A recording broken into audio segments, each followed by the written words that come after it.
ಮಹಿಷಾಸುರ ಮರ್ದಿನಿ. ಮಹಿಷಾಸುರ ಮರ್ದಿನಿ ಎಂದರೆ ಮಹಿಷಾಸುರ ಎಂಬ ರಾಕ್ಷಸನನ್ನು ಸಂಹಾರ ಮಾಡಿದವಳು ಎಂದರ್ಥ.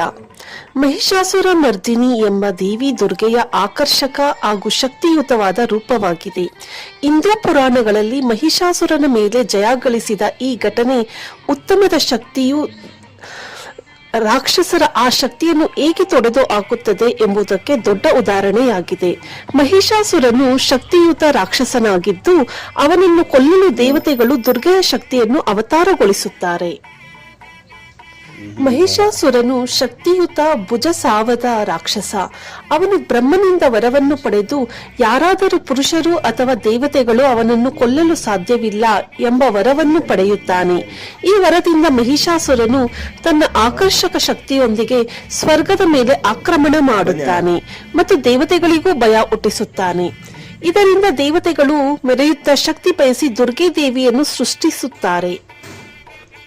ಎಲ್ಲ ದೇವತೆಗಳ ಶಕ್ತಿಯನ್ನು ಹೊಂದಿದ ದುರ್ಗಾ ಮಾತೆ ಶಸ್ತ್ರಾಸ್ತ್ರಗಳಿಂದ ಶಸ್ತ್ರಸಜ್ಜಿತಳಾಗಿ ಸಿಂಹದ ಮೇಲೆ ಚರಿಸುತ್ತಾ ಮಹಿಷಾಸುರನ ವಿರುದ್ಧ ತೀವ್ರ ಯುದ್ಧ ನಡೆಸುತ್ತಾಳೆ. ಮಹಿಷಾಸುರನು ತನ್ನ ರೂಪವನ್ನು ಬದಲಿಸುತ್ತಾ ಒಡೆಯುತ್ತಾನೆ. ಮೊದಲು ಕತ್ತೆ ರೂಪವಾಗಿ, ಆಮೇಲೆ ಹುಲಿ, ನಂತರ ಆನೆ. ಆದರೂ ದುರ್ಗೆ ಅವನನ್ನು ಓಡಿಸುತ್ತಾ ಕೊನೆಗೆ ಅವನ ಎಮ್ಮೆ ರೂಪವನ್ನು ಉರಿದೇಡುತ್ತಾಳೆ. ತ್ರಿಶೂಲವನ್ನು ಬಳಸಿಕೊಂಡು ಅವನನ್ನು ಕೊಲ್ಲುತ್ತಾಳೆ. ಇಲ್ಲಿ ಮಹಿಷಾಸುರನ ವಿರುದ್ಧದ ದುರ್ಗೆಯ ವಿಜಯವು ಒಳ್ಳೆಯ ಶಕ್ತಿಯು ಕೆಟ್ಟದ ಶಕ್ತಿಯನ್ನು ಜಯಿಸುವುದನ್ನು ಸೂಚಿಸುತ್ತದೆ. ಮಹಿಷಾಸುರನ ಹವ್ಯಾಸ, ಸ್ವಾರ್ಥ ಮತ್ತು ಅಹಂಕಾರದ ಪ್ರತೀಕವಾಗಿ ಪರಿಗಣಿಸಲಾಗುತ್ತದೆ ಮತ್ತು ದುರ್ಗೆ ಜ್ಞಾನ, ತ್ಯಾಗ ಮತ್ತು ಶಕ್ತಿಯ ಸಂಕೇತವಾಗಿದ್ದಾಳೆ. ಮಹಿಷಾಸುರ ಮರ್ದಿನಿ ರೂಪವು ಮಹಿಳಾ ಶಕ್ತಿಯಾದ ಶಕ್ತಿಯ ಪ್ರತೀಕವಾಗಿದೆ. ಇದು ಮಹಿಳೆಯರ ಶಕ್ತಿಯನ್ನು ತೋರಿಸುತ್ತದೆ.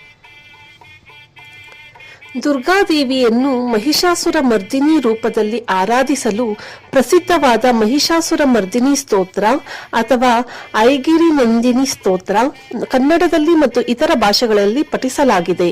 ಇದರಲ್ಲಿ ದೇವಿಯ ಶಕ್ತಿಯನ್ನು ಆಡಿಕೊಳ್ಳಲಾಗಿದೆ ಮತ್ತು ಅವಳ ಬಲ, ಶೌರ್ಯವನ್ನು ವರ್ಣಿಸಲಾಗಿದೆ. ದುರ್ಗೆಯನ್ನು ಮಹಿಷಾಸುರ ಮರ್ದಿನಿ ರೂಪದಲ್ಲಿ ಹಲವಾರು ಶಿಲ್ಪಗಳಲ್ಲಿ, ತಪಾಸಣೆಗಳಲ್ಲಿ ಮತ್ತು ಬಲಿಷ್ಠ ಶಸ್ತ್ರಾಸ್ತ್ರಗಳೊಂದಿಗೆ ಎಮ್ಮೆಯ ರೂಪದ ಮಹಿಷಾಸುರನನ್ನು ಕೊಲ್ಲುತ್ತಿರುವ ದೃಶ್ಯದಲ್ಲಿ ತೋರಿಸಲಾಗುತ್ತದೆ.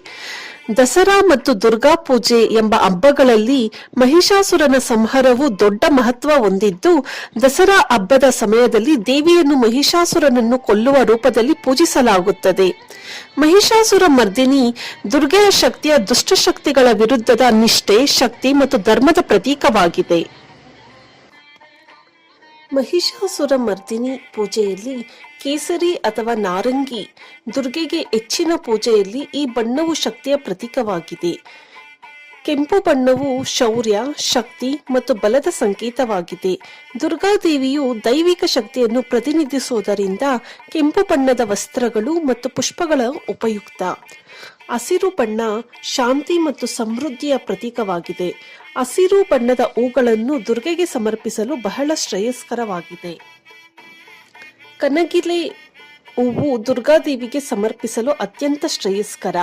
ಅಥವಾ ಕೇಸರಿ ಹೂಗಳು ಶಕ್ತಿ ಮತ್ತು ಶೌರ್ಯವನ್ನು ಸೂಚಿಸುವ ಕೇಸರಿ ಬಣ್ಣದ ಹೂಗಳು ವಿಶೇಷವಾಗಿ ಮಹಿಷಾಸುರ ಮರ್ದಿನಿಗೆ ಸಮರ್ಪಿಸುತ್ತಾರೆ. ನನ್ನಾರಿ ಹೂವು ಶಕ್ತಿ ಮತ್ತು ಬಲದ ಪ್ರತೀಕವಾದ ದುರ್ಗೆಗೆ ನೀಡಲು ಪ್ರಯುಕ್ತವಾಗಿರುತ್ತದೆ. ಮಹಿಷಾಸುರ ಮರ್ದಿನಿಗೆ ಹಾಲು ಮತ್ತು ಸಕ್ಕರೆಯಿಂದ ತಯಾರಿಸಿದ ಪಾಯಸವನ್ನು ಪ್ರಸಾದ ರೂಪದಲ್ಲಿ ದೇವಿಗೆ ಸಮರ್ಪಿಸಬಹುದು. ಇವಿಷ್ಟು ಮಹಿಷಾಸುರ ಮರ್ದಿನಿಯ ಸಂಕ್ಷಿಪ್ತವಾದಂತಹ ಮಾಹಿತಿ. Thank you.